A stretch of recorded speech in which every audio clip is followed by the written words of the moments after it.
Bienvenue dans Cultiver la biodiversité, le podcast qui vous dit pourquoi la biodiversité c'est un trésor à cultiver. Je suis Estelle Serpollet. Je suis Emma Flippon. Nous sommes ingénieurs agronomes spécialistes de la biodiversité cultivée et passionnés par la sélection participative. Ici, on vous parle de graines, de celles et ceux qui les cultivent et les étudient, de semences paysannes mais pas que, d'autonomie des agriculteurs, de collectifs, parce que les semences sont à la base de notre alimentation. Bref, on vous donne des clés pour comprendre l'importance de la diversité génétique dans les systèmes agricoles et des outils pour agir.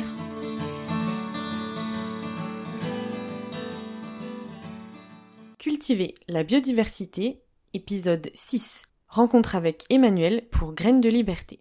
Bonjour à tous, aujourd'hui on est à Quimper. On est en octobre, mais il fait très bon. On est dans le jardin d'une maison du centre-ville. Et on est avec Emmanuel Antoine, qui représente la SCIC, donc la Société coopérative d'intérêt collectif, Graines de Liberté à Douar-Franquise. Bonjour Emmanuel. Bonjour. Alors, pour les auditeurs, vous avez sûrement entendu parler des artisans semenciers. Vous achetez peut-être même les graines pour vos jardins à certains de ces artisans, comme le Biogerme, Germinance, Graines del País, Jardine en Vie, Semaille. Et bien voilà, Graines de Liberté à Douar-Franquise, vous l'aurez compris, ça est le nom breton. C'est une nouvelle initiative d'artisans semenciers en Bretagne et c'est cette initiative dont on se propose de vous parler aujourd'hui avec Emmanuel. Alors Emmanuel, d'abord, est-ce que tu peux te présenter, donc dire qui tu es et puis ce qui t'a amené là? Bonjour, je m'appelle Emmanuel Antoine, je suis président de la Société coopérative d'intérêt collectif Graines de Liberté à Douar-Franquise. Dont l'objet social effectivement est de valoriser le travail des artisans semenciers. Donc, notre établissement est une maison semencière et nous, ce qui nous intéresse, c'est de valoriser le métier, donc attaché à une personne d'artisan semencier qui va non seulement multiplier des graines, mais aussi contribuer à les faire évoluer, donc à faire un travail de sélection. Et toi, en tant que président de cette SCIC, comment tu es arrivé là? J'y suis arrivé là par l'engagement au départ d'une association qui s'appelait Minga, qui a rencontré, qui était très intéressée sur la question de la valorisation du travail quand on produit un bien commun. Et effectivement, produire des semences variétés de population libres de droit, c'est quelque part c'est produire un bien commun. Et donc du coup, comment on valorise le travail de la production d'un bien commun, non pas pour sauver la biodiversité, mais pour évoluer avec elle. Donc, tu as déjà une expérience de ce travail collectif autour de la diversité. Oui, l'objectif qu'on défend avec Graines de Liberté, c'est de valoriser ce travail comme un métier et pas comme une vocation. C'est-à-dire que c'est pas que les gens soient obligés de se sacrifier pour défendre une cause, mais bien qu'ils puissent en vivre pour effectivement participer à renforcer une biodiversité, non pas à la sauver, mais à la renforcer, à coévoluer avec elle. Ok, donc un objet social très fort en lien avec le vivant. On travaille avec le vivant, oui, en lien avec le travail du vivant ou des vivants. Voilà, on se travaille avec des vivants. Les hommes et les graines. Des hommes, des graines et des animaux aussi qui participent à ce processus. Notre objet social et le titre qu'on défend, c'est des graines pour cultiver nos humanités. C'est que pour nous, c'est une façon de faire progresser notre humanité dans une autre relation qu'on a aux espèces vivantes et aux espèces végétales vivantes. Qui effectivement, voilà, c'est aussi comprendre notre biologie d'espèces humaines dans la relation de la biologie des espèces végétales. Ok, une question qu'on pose à tout le monde, c'est que pour toi, c'est quoi la biodiversité cultivée et pourquoi c'est important? Je crois qu'on a déjà eu quelques éléments de réponse, mais voilà, si tu peux... Pourquoi c'est important? C'est important pour justement faire progresser nos humanités, non pas dans une vision de la sauver, parce que c'est pas l'homme qui va sauver la biodiversité, mais qui va coévoluer avec elle dans une meilleure compréhension de ce qu'est l'espèce humaine, mais aussi de ses propres aspirations à vivre avec le vivant, à coopérer, à travailler des relations, à mieux comprendre les espèces vivantes qui nous entourent, mais aussi à progresser avec elles, en tant qu'espèce humaine. En tant qu'espèce humaine. Et la biodiversité cultivée, ça serait quoi pour toi? Alors la biodiversité cultivée, parce que les deux, il y a la biodiversité sauvage aussi qui est importante en tant que telle. La biodiversité cultivée, c'est qu'effectivement pour nous, et comme Graines de Liberté est issu de cuisiniers, la question de la biodiversité cultivée, elle est importante pour accompagner l'évolution de nos régimes alimentaires. À partir du moment où on a des régimes alimentaires moins carnés, où la question du légume n'est pas la garniture du plat de viande, mais bien l'élément principal. Avoir une biodiversité cultivée, c'est aussi rendre une alimentation accessible à tous, de qualité, qu'elle soit nutritive. Donc une biodiversité, c'est un enjeu alimentaire de premier plan pour rendre accessible à tous une alimentation de qualité. Ok, c'est super intéressant ce que tu viens de dire, parce qu'avec Emma, on finit chacun de nos épisodes, et nous vous le redirons à la fin, pour sauver la biodiversité, mangez-la. Et donc, je pense qu'avec toi, tu as parlé de cuisiniers, donc ça, c'est intéressant. Oui, parce que c'est un peu eux qui nous ont mobilisés en 2018 ou 2017, je ne sais plus exactement la date, où en gros, on avait été interpellés par des cuisiniers qui avaient réagi à la fusion Bayer-Monsanto en disant si les cuisiniers, le métier de la restauration ne prennent pas en jeu cette fusion qui est inquiétante. Du coup, ces industriels vont prendre le contrôle de notre alimentation par les semences et notre métier de restaurateur, de cuisinier va disparaître. Donc, à ce moment-là, nous nous sommes rapprochés des cuisiniers pour travailler la question des semences aussi bien en région parisienne qu'en Bretagne. Donc, pour nous, la question de la cuisine est absolument centrale, parce qu'il y a aussi notre biodiversité à l'intérieur, et qu'en gros, la question du bien manger est aussi une façon de comprendre notre rapport au monde. Donc du coup, cet élément du rapport au végétal se joue aussi pour nous dans la question de l'alimentation, avec des professionnels qui sont des cuisiniers. Et si on va plutôt du côté des semences, parce que tu as dit que les cuisiniers vous avez interpellé sur les semences pour avoir de quoi faire leur travail, et bien du coup, qu'est-ce que vous faites avec les semences chez Graines de Liberté? Une autre façon de poser la question, c'est qu'est-ce que c'est qu'un artisan semencier et comment vous le déclinez à Graines de Liberté? Un artisan semencier, c'est pour nous quelqu'un qui travaille la question de la semence de bout en bout, c'est-à-dire qui ne travaille pas uniquement à multiplier des graines, à faire des porte-graines en tant que telles, mais qui participe aussi à faire évoluer ces semences en fonction des goûts, des plaisirs, des éléments de productivité, que ce savoir-faire qui est un peu confisqué dans des labos redevienne dans les champs. Pour nous, ça c'est fondamental. Pour nous, le métier d'artisan semencier, il est complémentaire au métier de maraîcher, il est complémentaire au métier de pépiniériste. C'est-à-dire que c'est un métier, alors pour nous aussi qui est important, parce que le travail de maraîchage est un travail difficile. Travailler la graine, c'est aussi une façon de faire évoluer des gens qui en gros physiquement pendant 10 ans ou 15 ans se sont un peu usés physiquement au travail de maraîchage, puissent avoir un travail complémentaire qui est de travailler la question de la graine. L'autre intérêt aussi de travailler la graine pour un maraîcher, pour nous, c'est que ça permet de vraiment appréhender la biologie de la plante et pas uniquement je cultive pour récolter un fruit. Je comprends la biologie d'une plante de bout en bout qui doit rester une plante. Et c'est vrai que ce qu'on avait constaté, nous, à l'époque, même en bio, c'est que la plupart achetaient des plants, quoi. Donc du coup, la perte de savoir-faire de la biologie d'une plante qui n'est plus enseignée, qui doit rester une espèce vivante. Il y a des mâles, il y a des femelles qui sont allogames, pas. C'est un savoir-faire qui n'est plus enseigné, alors que pour nous, il est absolument fondamental. Comme pour un éleveur, un animal n'est pas un objet, une plante n'est pas du matériel. Et concrètement, tu as parlé de maraîchers qui doivent aussi connaître un petit peu la biologie de la plante et que pour Graines de Liberté, produire la semence et produire des légumes, c'est un peu la même chose. Alors 2 questions, on a beaucoup entendu parler de légumes, ça veut dire que vous produisez plutôt des graines de légumes? Alors au départ, c'était effectivement parti ce qu'on appelle des potagères, donc c'est effectivement les légumes, parce que là, le lien, la récolte du fruit et la récolte de la graine n'est pas le même cycle. Donc du coup, le fait de récolter des graines et de récolter un fruit, c'est pas voir le cycle de la plante jusqu'au bout. Donc du coup, même s'il y a longtemps ces métiers étaient un peu confondus, aujourd'hui il y a une telle spécialisation que finalement dans les pays industrialisés, l'agriculture industrielle comme les nôtres, ce sont 2 activités bien distinctes par rapport à des gens qui produisent des graines. Donc du coup c'est pour ça qu'on a mis ce terme d'artisan semencier, d'une personne qui va cultiver une plante de la graine à la graine et pas de la graine au fruit. Donc, il y a des gens, des artisans semenciers qui produisent des graines pour Graines de Liberté. Graines de Liberté, vous les distribuez? Oui, alors après, on les distribue auprès des jardiniers amateurs. On maintient l'idée que ça soit des graines libres de droit. C'est pour ça que pour nous, c'est très important que ce métier soit reconnu en tant que tel et valorisé pour justement que le jardinier amateur puisse aussi quelque part cultiver ses propres graines et les récolter et les développer dans son jardin adapté à son sol. Donc pour nous, maintenir des semences libres de droit, c'est fondamental. Et c'est même fondamental parce qu'on veut absolument sortir la graine de la propriété privée en tant que telle. On veut la maintenir comme un enjeu de bien commun.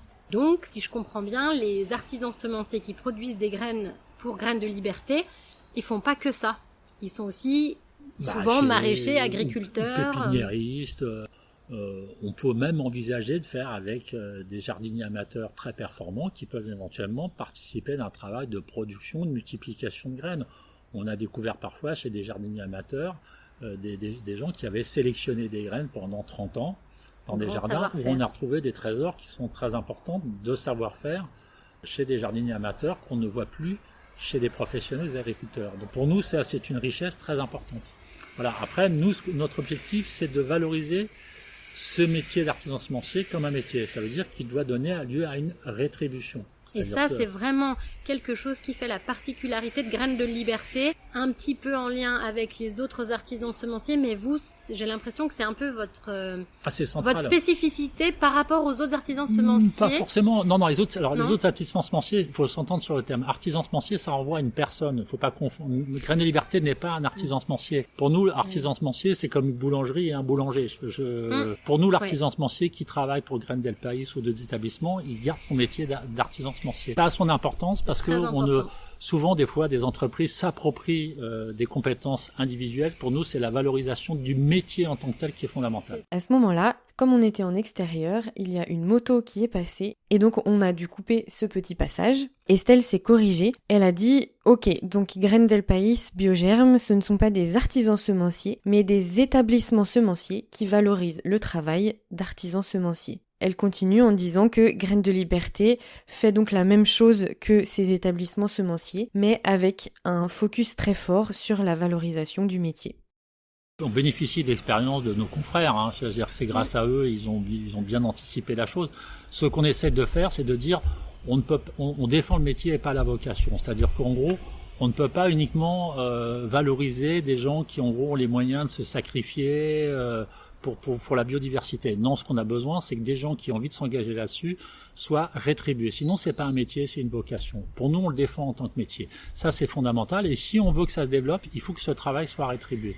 Donc aujourd'hui, notre objectif, nos choix d'orientation de gestion, c'est par exemple considérer qu'on va gérer du stock. C'est-à-dire qu'on prend une responsabilité de payer les artisans semenciers et donc du coup de ne pas faire supporter aux artisans semenciers. Alors, c'est difficile, mais c'est l'orientation qu'on prend, de ne pas endosser les problématiques de trésorerie que l'établissement semencier doit prendre en charge. C'est-à-dire qu'en gros, c'est pas au plus engagé de faire la trésorerie parce qu'il défend une logique d'intérêt général. C'est une affaire collective et c'est pour ça que nous avons créé une coopérative d'intérêt collectif pour que justement que cette question de la trésorerie et du risque soit une question partagée et pas uniquement sur les seules épaules des artisans semenciers ou des producteurs les plus convaincus par le sujet. Et justement, est-ce que tu peux nous parler de ces gens qui sont déjà entrés au capital de Graines de Liberté et peut-être des autres, c'est-à-dire, je ne sais pas si c'est un bon terme de les appeler des partenaires, parce qu'en fait c'est plutôt des sociétaires. Quel public ou quels gens sont impliqués dans cette structure? D'abord, on est une structure, une société coopérative d'intérêt collectif. Notre objet social est non lucratif. Ça ne veut pas dire qu'il ne faut pas faire des profits, mais en gros, il n'y a pas de redistribution de ces profits en tant que tel. C'est-à-dire, ce qui motive les gens à rentrer en capital, c'est de défendre un objet social. Ça, c'est comme une société, sauf qu'il n'y a pas, c'est un engagement désintéressé. Ça, c'est un élément assez fondamental du point de vue de la structure. Après, c'est une société coopérative d'intérêt collectif. Il y a 4 collèges, 4 intérêts collectifs. Il y a les producteurs qui peuvent, d'ailleurs, nous avons des producteurs qui ne sont pas associés et d'autres qui sont associés. Donc, c'est une libre adhésion. Donc, on a des producteurs, on a des particuliers, des gens qui peuvent, parce que le sujet les préoccupe, prendre des parts sociales. On a des personnes morales, sont alors des entreprises comme des biocoops, comme des coopératives de tourisme alternatif comme les oiseaux de passage, mais c'est aussi un syndicat enseignant comme la FSU du Finistère qui a décidé de prendre des parts sociales parce que pour eux la question des services publics et de la question de la biodiversité est aujourd'hui absolument fondamentale pour des enjeux qui les concernent eux en tant que syndicalistes des services publics par exemple.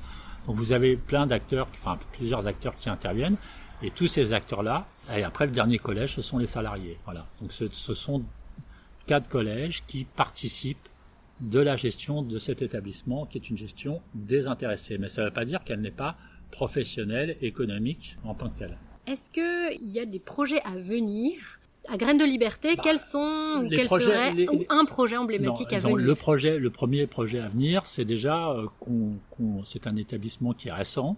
Donc notre objectif, c'est déjà se développer, c'est déjà d'avoir une activité commerciale suffisante auprès des jardiniers amateurs, auprès des parcs et jardins, auprès en tant que tel, de promouvoir ce type de variété et donc de commercialiser nos graines afin effectivement que nous assurions à terme notre autonomie financière. Mais ce n'est pas tout. Ça, c'est un premier projet, mais le but, c'est pas uniquement de multiplier des graines. Le but, c'est à un moment ou à un autre de participer à la sélection des graines. Donc, c'est de faire monter en compétence les producteurs pour que non seulement ils multiplient des graines, mais aussi qu'ils participent à sélectionner des graines adaptées au stress hydrique, à des nouveaux goûts, etc. Donc, du coup, c'est de faire petit à petit accompagner la grammaire de ce métier artisan semencier, qui est en gros à préciser pour effectivement les amener à pas uniquement multiplier des graines, mais à participer à la sélection variétale en plein champ sur leur activité de terrain. Et si je comprends bien, c'est de les faire monter en compétences en collaboration avec d'autres métiers, comme tu as cité par exemple les chefs. Oui, les cuisiniers, Pardon. oui, c'est les cuisiniers. C'est pareil, eux aussi, ça c'est très intéressant parce que les cuisiniers, eux, à part justement les chefs qui ont les moyens d'avoir leur jardinier à demeure, les autres, pour pouvoir avoir des légumes issus de variétés de population, c'est la croix et la bannière. Donc du coup, pour eux, pour défendre leur métier, pour dire mais moi je veux travailler avec des produits locaux, de saison, de qualité et qui soient suffisamment nutritifs, j'ai besoin de variétés de population, où est-ce que je me fournis? Aujourd'hui, c'est compliqué.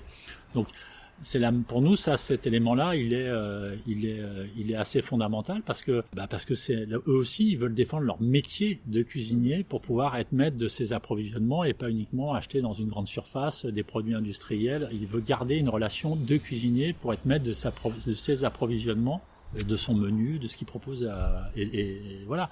Y compris pour eux, ce qui est important, c'est de pouvoir travailler des recettes en fonction avec moins de viande, avec une alimentation moins carnée mais plus nourrissante et plus goûteuse. Et tant qu'on est dans les recettes et les variétés spécifiques, est-ce que toi il y a une variété coup de cœur dans la gamme de Graines de Liberté, des graines que Adouard Frankis produit aujourd'hui?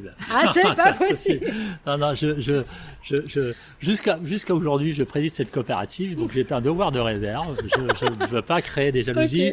Okay. J'apprécie la diversité de ce qui m'est proposé, donc je ne répondrai pas à cette question piège parce qu'elle participe à la biodiversité. Alors je vais changer ma question. Du coup, pour trouver cette grande variété de super variétés population produites par les artisans semenciers de Graines de Liberté, où c'est qu'aujourd'hui on peut trouver vos semences? Pour le moment, on est présent dans certains lieux, certaines foires, plutôt dans le sud Finistère et un peu Morbihan. Mais on a un site internet où vous pouvez les commander en ligne. Donc c'est grainesdeliberté.coop, comme une coopérative. On remettra l'adresse dans la description de l'épisode. Je dis rien, alors voilà. Donc donc vous pouvez nous trouver là. Après, on participe à des foires, des salons. On est présent chez certains détaillants, chez des libraires, par exemple à Quimper, nous sommes présents à la des libraires. Oui, à la librairie Curiosité qui est juste à côté. Nous sommes présents chez un libraire. Multipartenarial. Oui, parce que pour nous, l'enjeu, il n'est pas uniquement un enjeu agronomique, mais il est bien un enjeu anthropologique, donc un enjeu culturel. La graine n'est pas qu'uniquement un enjeu, c'est un enjeu plus vaste qu'un enjeu agronomique, ou agricole. Très bien. Et peut-être une dernière question, mais du coup, je suis pas sûre que tu vas vouloir y répondre parce que ce serait une idée de recette avec une variété ou une espèce. Je suis pas qualifié. Tu n'es pas qualifié. Alors, est-ce que tu nous renvoies vers quelqu'un qui le saurait? Alors, je vous renvoie à l'Alliance des cuisiniers. Je vous renvoie à un livre qu'on a fait. Graines d'une Bretagne d'avenir. Voilà. Qui est un petit livre que nous avons édité chez Locus Solus, où vous avez quelques recettes de cuisine mettant en valeur des variétés de population, produites par les artisans semenciers de Graines de Liberté. C'est ça. C'est génial, on vous mettra tous les liens dans la description de l'épisode. Merci beaucoup Emmanuel. Est-ce que tu aurais d'autres choses, une idée à transmettre qui résumerait Graines de Liberté? Puis juste le mot en tant que tel, des graines pour cultiver nos humanités. Voilà, cet élément-là pour nous n'est pas qu'uniquement une figure de style, c'est vraiment l'orientation qu'on veut prendre. Effectivement, c'est comment aujourd'hui on est quand même dans un climat très anxiogène par rapport à l'avenir et par rapport à la crise écologique. Les graines pour cultiver nos humanités, c'est laisser une perspective. On n'est pas obligé de tenir le pompon des corbillards parce qu'effectivement les menaces sont angoissantes, mais à travers un autre rapport au végétal, on peut faire progresser nos humanités. Eh ben, c'est génial que tu parles de ça parce que justement, dans ce podcast, on vous dit toujours à vous auditeurs que vous pouvez agir avec ce que vous semez et avec ce que vous mangez. Eh bien, concrètement, vous pouvez agir en devenant sociétaire de Graines de Liberté qui fait une levée de fonds qui va durer encore, qui se terminera en courant 2023. Courant 2023. Mi-2023. On est une structure à capital variable et donc on peut toujours devenir sociétaire. Bienvenue à bord. Pour ceux qui veulent devenir sociétaires, ils sont les bienvenus. Alors même si vous écoutez cet épisode en 2025, vous pouvez toujours devenir sociétaire de Graines de Liberté. Voilà, vous trouverez toutes les infos sur leur site. Dans une société coopérative d'intérêt collectif, c'est comme dans une coopérative. Si vous achetez ne serait-ce qu'une part sociale alors qu'il y en a 10 000, vous avez toujours une voix au conseil d'administration, Non, une voix en assemblée générale. C'est-à-dire que le principe, c'est un principe coopératif. C'est-à-dire, quel que soit le montant de part sociale que vous prenez, vous pesez une voix. C'est-à-dire après, il y a des collèges, mais une personne, le principe, c'est une personne, une voix. C'est pas le pouvoir n'est pas à ceux qui mettent le plus d'argent, mais effectivement, c'est un pouvoir qui s'organise selon des règles démocratiques. Super. Chers auditeurs, où que vous habitiez, que vous soyez maraîcher ou jardinier, vous pouvez peut-être trouver les graines de Adouard Franquise proches de chez vous, ou les commander en ligne, ou alors, là je recrée l'écosystème des établissements d'artisans semenciers. Vous pouvez aussi aller voir la diversité de ces artisans semenciers. Vous les trouverez aussi sous le nom des croqueurs de carottes. Donc n'hésitez pas à vous approvisionner dans ces établissements semenciers. Et voilà, parce que grâce à ça, vous soutenez une activité qui valorise et qui fait vivre la biodiversité cultivée. Et voilà, vous en savez plus sur Graines de Liberté, Adouard Franquise. Merci d'avoir écouté cet épisode jusqu'ici. On se retrouve le mois prochain. Et surtout, si vous appréciez notre podcast, n'hésitez pas à lui laisser des étoiles sur Apple Podcast ou Spotify et à nous envoyer un petit mail pour nous faire parvenir vos remarques ou vos questions. Ça nous fait toujours très plaisir et ça nous donne envie de continuer. À bientôt! Et n'oubliez pas, pour sauver la biodiversité, mangez-la!